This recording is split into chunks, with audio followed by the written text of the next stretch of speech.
trust agreement from Anderson, and then I'm hooked up with them, and I talked to them specifically about realtors and that whole issue, and they said, okay, so Dan, if you're going to go out and do this, the first advice that we have for you from our attorneys is don't go do this with realtors because they don't understand it. And if they don't understand it, you're going to end up in court. If you end up in court and you win, which you will because we have our attorneys, that will help you get through the whole process. What have you done? You've wasted a lot of your time and a lot of your money, and it's just been a big pain. So why go to court just to educate somebody? Just don't even go there. You know, you can find plenty of for sale by owner, plenty of for rent by owner. You can find people who want to buy. Just do it in a way that makes life easy so you're not constantly having to go to court and say, here's my attorney. I really don't know that much about it. My attorney does, you know. It's not a lot of fun going to court. So basically that's how it works, okay? So that is a C Corp, excuse me, that C Corp. The other reason I wanted a C Corp was I said, you know, I want to lease an electric car, but I hate accounting for every little place I went, how much time, what the mileage was, what I did, and all that stuff. Isn't there some way that I can just take the full amount that I spent on a lease on a car and write that whole thing off at the end of the year? And they said, yeah, only in a C Corp. Can't do it in an LLC. I'm not an accountant, I'm not a lawyer. I don't know. I said, okay, that makes sense. Another reason for doing it. There's a lot of different reasons. When you're matching up buyers and sellers, there's no rehabs, no ownership, just contract assignments, single-family homes, apartments, you know, vacant land. Here, the LLC stuff, that's where we have our rentals. Now, I've only got about 20 rentals. Gary, you said you had 100? My wife would divorce me immediately if I had 100. Absolutely. She came and retired from where she was working as a nurse and said, oh, I can help out now, I can do the accounting. Once I got her involved in the accounting, she went, this sucks. This is a full-time, horrible job. It's just like all-consuming. And so here's what we've done. We said, okay, we've been doing new rentals for 30 years. Let's look for all the avenues that we can possibly do business-wise that give us time, free time, that doesn't take our time, but we still make some money, you know? I do not want to be Phantom Arrow. I don't want to work that hard. Believe me. But I do want to have time because the most valuable thing that you can have in life is time. Because when your time is gone, what happens? You're dead. Exactly. So if I can have time and quality time, that's really what I'm looking for. So I went back and I started looking at what we were doing and I said, okay, let's do this. Let's do on the properties that we have lease to own. And some people will say, well, then you're always selling your properties. Yeah. If you had a property for 20 years and you collected rent for 20 years, or you had 10 properties over a 20-year period and you bought, sold, what's the difference? Especially if you're making some good profit in the process. On rental properties, typically you are responsible for all those repairs. And I'm talking about a lot of repairs, especially if they're Section 8. I don't even want to go there. But if you can get somebody and say, hey, you know what? If you take this property, instead of paying $1,000 a month for rent, I can show you how to pay $500 a month to own it, rather than rent it. Okay? And all you have to do is come up with $1,000 lease to own fee. One of our attorneys said, don't call it a deposit, because guess what happens when you're in Indiana? The judge says, I don't care, you have a deposit. I don't care if you have a separate contract and you think you can keep it. You call it a deposit and I'm giving it back to the tenants. And I've got my attorney says, I've talked to the judge until I'm blue in the face and I can't get any way around it. I said, so what's the solution? She said, call it a fee, separate document, don't call it a deposit, call it a fee, And then the judge goes, oh, you can keep your fee. It's not a deposit. That's not even a legal thing on the books, on any books. It's just his, little thing in court. So in any case, what I'm saying is, if you are a tenant and you're willing to do the repairs yourself, which if a house is fixed up good enough, there shouldn't be any major repairs, okay? Because you get to inspect it before you get in there. And your first $1,000 was a lease down, and we took $100 a month out of your rent every month for 20 months. That's another $2,000 plus your original $1,000. That's $3,000. If the price of the house is low enough, that's really all you need to purchase. And then we help you through that 2-year period to get qualified with your credit. And guess what? Credit's not a hard thing to fix. And I can tell you that from my experience, because my credit was down to 612 a couple years ago. And I went to Linda's meeting and I talked to that private investor and I told him I needed $150,000, and guess what I did with that? I paid down $150,000 worth of credit card debt. You're in real estate, you have $150,000 worth of credit card debt. Are you stupid? Yeah, it happens. There was reasons I didn't want to sell and reasons I wanted to use credit cards instead. But when your credit gets that low, it's very difficult to get loans. Everything's going to cost more. And so when I got that $150,000, it was a private loan. Guess what happens with private loans? If you get to the lender, you say the right thing, you say, Isaac, I'll borrow $150,000 from you on one condition. You don't report it to the credit agencies. And Isaac says, I never do. I could care less. I'm going to take your house back, Isaac says, if you don't pay me. And I said, I know you will. You should. Within 90 days, my credit went from 612 to 800. Wow. Huh. For only $3,000, we can show you how to fix your credit. It's like, I don't think I really need that lesson. All I have to do is get rid of my debt. Okay? And so when I work with these people, I say, look, credit can be a couple of different things. Some people who don't have credit, it's easy to fix if you don't have debt. But if you tell me you've got $20,000 worth of debt, and I've even had some mortgage brokers say, well, they could pay it off in 2 years. I say, no, there's nobody out there on these properties that are going to pay off $20,000 in 2 years. It's just not going to happen. So I've gone back to my broker and said, unless they've got $5,000 or less of debt, I'm not going to even accept them in our rental properties on a lease to own. Forget it. I'm just not going to go there. But if you have people that fit that criteria and it works, then you're not going to have all the accounting, you're not going to have all the phone calls, you're not going to have all the problems. You're going to have people that want to fix that place up and live there and eventually buy it. But it's got to be a nice home in a nice neighborhood. Because if it's not, 2 years down the road, and they say, well, I'm qualified, and you say, you ready to purchase? They go, yeah, I am, but not in this neighborhood. No way. You just wasted 2 years. You got to start all over again. So you can't do this with homes that are in bad neighborhoods and they're Section 8 or whatever. It's just not going to happen. So you got to have nice homes in nice neighborhoods. Are you doing lease to own with Section 8? You mentioned Section 8 a couple times. I tried going down that path, and guess what? Do you know that Section 8 will actually pay their mortgage payment? Did you know that? Not their rent. Everybody knows they'll pay their rent.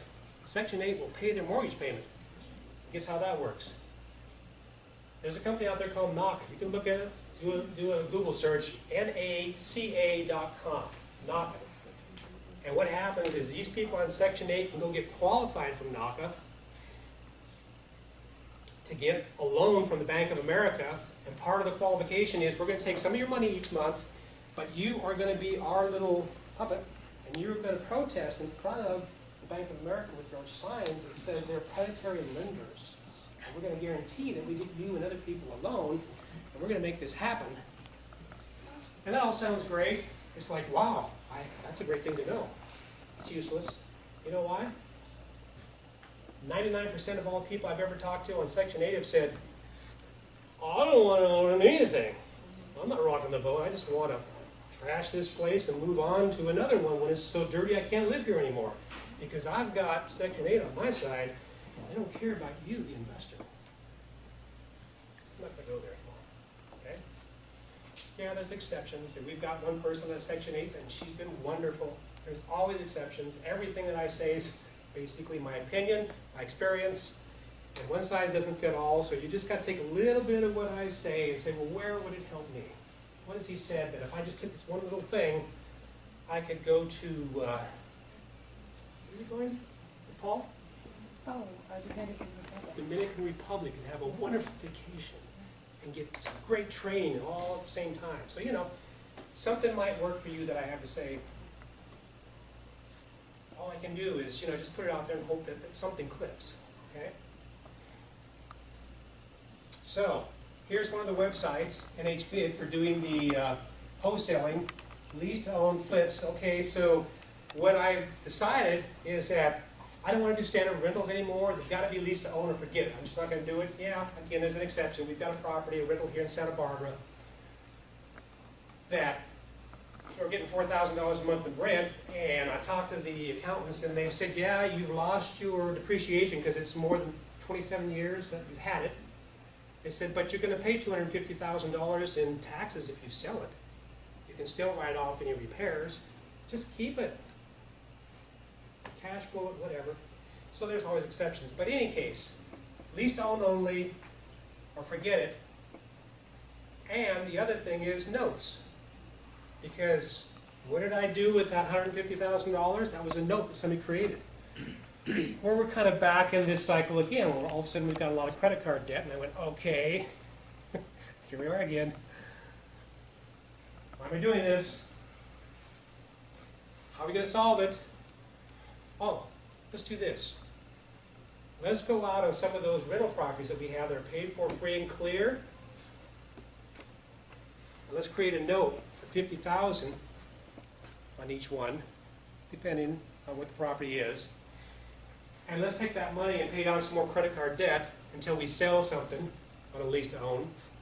And we're doing that now, and my credit again got back down to, I don't know, 612, and now I'm up to about 725, I think SBREIA, 770, 760, 740, something like that. But from playing that game, and Gary, I know you've got a lot of properties that are paid for free and clear, you can play that game. And when you get those private loans, they're not reported to any credit agency, and all of a sudden your credit starts going up, up, up.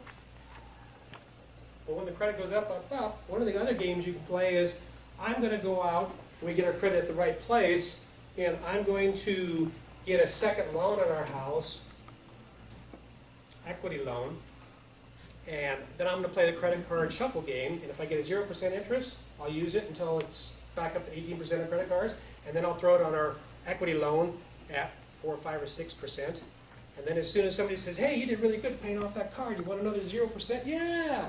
Okay, then I'm going to take that 4 or 8, throw it back to 0%. You know, it sounds like a lot of work and a lot of shuffling, and if you are in a situation where you need to do it, there's an avenue. Okay? So notes are really way more important than I ever thought they were before. Way more. Yeah. 2 questions for you. Do you require a down payment for the lease to own, and then also do you escrow for taxes and insurance? Yeah. Down payment is $1,000 in that price range. If it was Santa Barbara, my tenant in our current rental said, hey, I'm thinking about this lease to own program you got. What would I need to do? And I said, well, you probably need to come up with about $50,000 down because it's a $1 million home.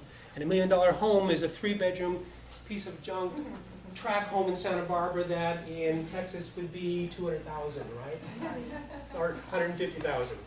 Okay, so yes, it depends on the property. You've got to get something because I guarantee you, if you don't, to them it's just another rental and they're just going to trash it and move on because there's nothing invested. So how much do you get? I like how Ron LeGrand used to say it. You want to put some down? Yeah. How much do you want to put? What can you put down? 5,000? Huh. That's just what we were looking for. That works. You don't tell them. You let them tell you because if you told them 3,000 and they were going to tell you 5, guess what? You just lost. Okay. Now taxes and insurance. Some investors will say, well, I'm going to have the tenants pay taxes and insurance too. And I say that's kind of stupid in my book. I want to make sure those taxes and insurance are paid because if they're not paid, you know what kind of deep duty you're going to be in. Especially if a hurricane comes from Texas. We got a property in Louisiana. been a couple times now, and got another one coming in, another storm coming in. So, yeah, we pay the taxes and insurance, we make sure that's paid. And the other reason we do that is because we don't want to overburden the tenant to the point where they just can't do this. We want them to succeed. Some people I've heard, and I had speakers come in here and I said, well, I've heard lease to own, but I never liked it because there's too many investors that all they do is they say, hey, give me your deposit. And then they play this game of screwing them out of their deposit and getting another person, and they just keep playing this game. Well, if you're going to play that game, why don't you just do a rental? You still got all the repairs and all the mess and all the turnover. That's the only way management companies make any money. People think, oh, they charge 10%, that's how they survive. They'd be out of business and gone if that's all they charge. Okay? They make their money off of turning those properties over and doing those repairs themselves and sticking the investor for it. And if you ever wonder why, as a tenant, are they treating me so poorly, it's not personal. They want to keep turning that property over no matter what, so they can keep making more money off of those repairs. And I've had people sit right in our REIA meetings and say, Dan, they're doing it to me in Memphis, and I've got $20,000 worth of repairs now, and I don't know what I'm going to do. And I said, well, you should have done what I told you 3 or 4 or 6 months. You should have fired them. But it's their job. They're supposed to. Yeah, but it's your money. And if you're not going to manage your money, they're going to manage to take it away from you. I promise you. Especially in a tough market, there are plenty of management companies out there that are way worse than any tenant you're ever going to have in that property. Seriously. So when you have a lease to own, you really don't need a management company because all they have to do is put the money in the bank, and that was another problem we had as of June 2017. You all knows what's happening with the banks on cash. Our tenants start calling us up and saying, hey, I went to go, to the bank, and I went to Wells Fargo where you bank, maybe in a different city, but still Wells Fargo, and I gave them $700 for the rent, cash, like I always do, and they told me they wouldn't take it. As of June 2017, it must be a federal regulation, all banks quit taking cash. Now, if you know that, if you go there with cash and say, I want to put it in my deposit, my checking account or savings, there's no problem. But if you go there and say, hey, I want to pay Dan my rent, here's my cash, I know it's Wells Fargo, I got his account number. Yep. They won't do it. Yeah, use a check. You could use a check, they won't take cash. Yeah. And if you use a check and the landlord's stupid enough to take a check, then you can get 2 or 3 of those before the month's up, where they keep telling you, oh yeah, check's in the mail. You mean it bounced? Really? Well, let me write you another one. That's why when you guys started signing up, if you had to pay for this meeting, things look so different than they were before, because I had to go back and redo everything on our payment process and figure out ways to get tenants to pay and everybody else to pay, because the banks are like, you know what? We want to cash the society so we can find out what you're doing. Every minute of every day, we want to know what you're doing. And what you're doing. And hey, you know what? They're going to know everything. It's so funny. I had somebody say, well, I got Alexa and I turned it off because they can listen to everything I do. And I said, well, you know what? If you're going to turn off Alexa, you better turn off your cell phone because they've been listening to you a lot longer from your cell phone than they ever have from Alexa. They do it every single day that cell phone is turned on. So you have to ask yourself, where's the trade-off? And my whole thing, I put something on my personal power project website here recently that said, here's the mantra, no more free data. Okay? Once everybody starts saying that over and over and over, and we make all these companies who have all this money pay for us every minute of every day when they say, hey, do you mind if I get a cookie off of your transaction that you're doing on your computer right now so we can track all this? And you say, yeah, take a cookie, whatever. The same thing could say, yeah, you pay me, You pay me for data mining me, and you can have a cookie. But until we begin to understand that, we're going to all be automated out of jobs going, well, how are we going to get paid now? And all those people out there that have money say, it's really easy. We're going to give a universal paycheck to everybody. You've heard that? Has anybody heard that, universal paycheck? Okay? That's a smokescreen. That's like Section 8. Seriously. You'll be in poverty without a job with a universal paycheck. But if you say no more data mining for free, you don't want your infrastructure burnt to the ground. Did I say that on YouTube? That's the mantra, okay? Hopefully we hear more about that as time goes on. Okay, so what do you get when you're in NH Big and you're working with me? I'm just about through here. We're at 2:22. We're going to go to Sensei, okay? 2:30. Here's some of the things. You can go to the website and see one-on-one training, business credibility. Business credibility is a lot more important than most people think. I've trained people in the past that went, well, Dan, I've seen the contracts, I've seen how you do this, I got my own website, it's practically the same name as yours, I'm going to go out and do this business now, I don't need you anymore. I went, okay. And then people said, well, show me what you've done. And then you start finding out just how difficult this business could be, because, you know, when you're knocking at people's door, they want to know who you are, or at least who you're working for. So what credibility you have to be even talking to me. It's tough. This whole thing about, I don't want to get on the phone, and I don't want to talk to people, it's tough. You got to learn what it's going to take to deal with it. Okay, so there's all that stuff that you can get from, you know, working with me on this stuff through NH Big. I put this up here. Santa Barbara Computing is another thing that I've done on the side, and so I don't do a whole lot of it. I do mostly remote. People say, will you come to my house and fix my computer? I say no. Talk to my son, he'll direct you to Best Buy, you'll get it handled, you know. But if you have some remote issues I can help you with, but this gives you an idea that if you're working with me, we can give you a lot of advice. We have a lot of people that say, well, I want to start this business, I'm going to go out and I'm going to buy this, and I'm going to get a couple of LLCs, and I'm going to get an S Corp, and I go, whoa, quit spending money. You got to stop spending money, or you're going to be bled before you even get there. Okay, so there's Victor with a $5,000 check from something that we put together. He's all happy. It does work. This is National Home Buyers LLC, where we do the leased owned properties. Okay, and we've done joint ventures with people in the past. We're kind of at the point now we're going, well, maybe we shouldn't even be doing that anymore. You know, I talked to Ken Closer in Las Vegas at one of the events, got him outside in the hallway, and I said, well, I'm going to do this joint venture thing, and this is my plan, and blah, blah, blah. And he laughs at me, and I think, this guy's multi-million, two-generation real estate family, he's laughing in my face, and I'm going, okay.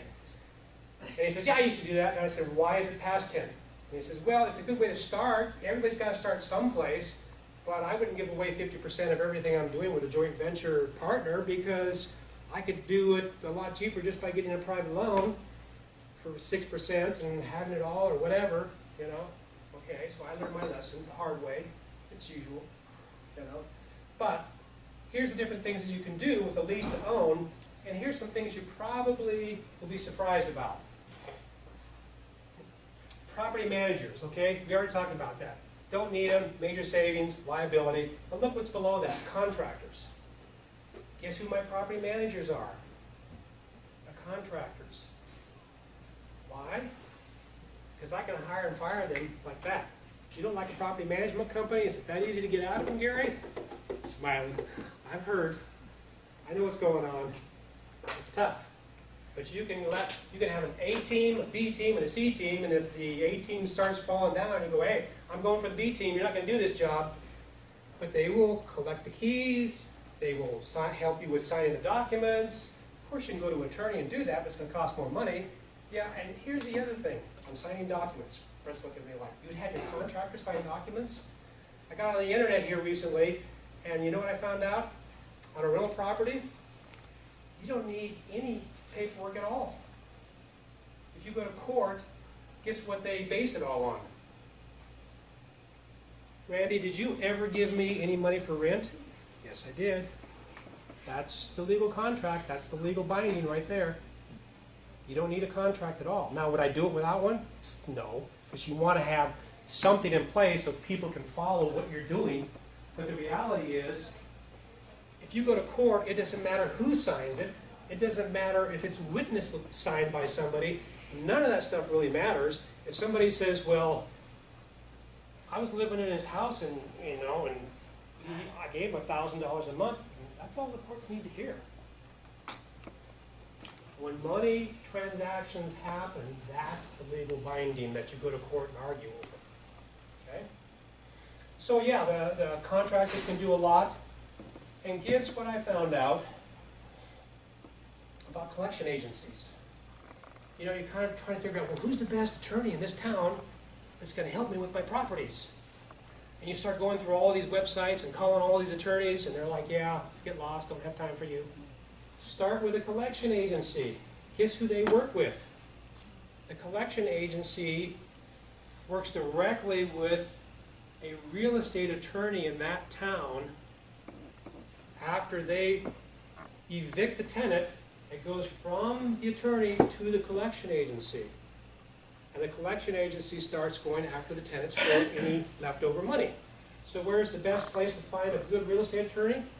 Through a collection agency. So you find a good collection agency and you say, hey, who's your attorney?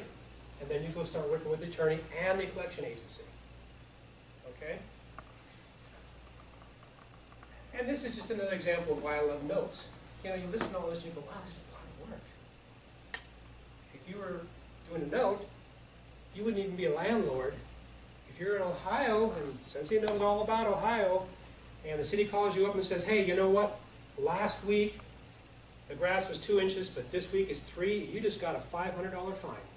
And we're not even going to tell you until you get it on your tax records once a year, and you might get 2 or 3 of those charges. And you'll go, what? And then you call up them, and they go, well, yeah, we don't have any evidence, we don't have any records, we have nothing to prove it, but we got a bill, and you're going to be in big trouble if you don't pay the bill. It happens all the time. Utility companies. I've had utility companies say, well, you know what, Taylor? If you just walk in here and give us $300 cash, we'll turn the power on in that house. And Taylor goes, wow, that's so cool. I am so much going to go squat in that house. I got the utilities in my name. I'm just going to go in that house and take over, and it's going to take them 6 months to evict me and get rid of me. And utility companies are saying, if he does that and he doesn't pay, and you're the owner, you're going to pay even though he didn't. And you say, but we didn't even prove it. He came in with cash. We didn't even know what. Too bad. Where is that happening? All over. Now, some utility companies aren't that bad. Most of them are that bad when it comes to water, because they're going to say, Always water. always water. It's always Always water water. they'll do that with, but there's companies that'll do that with gas and electric, depending on what city, what state, where you are. And it's just another, gotcha. So if you look at all these gotchas and rental properties, it's like, just let me go do notes. I don't want to deal with any. You can see why banks go, we don't want to be landlords. We just want to do an REO. We want to get rid of this property. We don't want to be a landlord. So you really need to start thinking about notes to solve a lot of these problems. Good, okay? Okay, so we're at 2:30, and I'm going to end this, and we got Sensei. Hey, how about that? Now, what's going to happen is we're going to give everybody a break. Bathrooms are out there. Then we'll get him set up, make sure everything's working, and then we'll get Sensei going, okay? All right. All right, thank you. Quick question.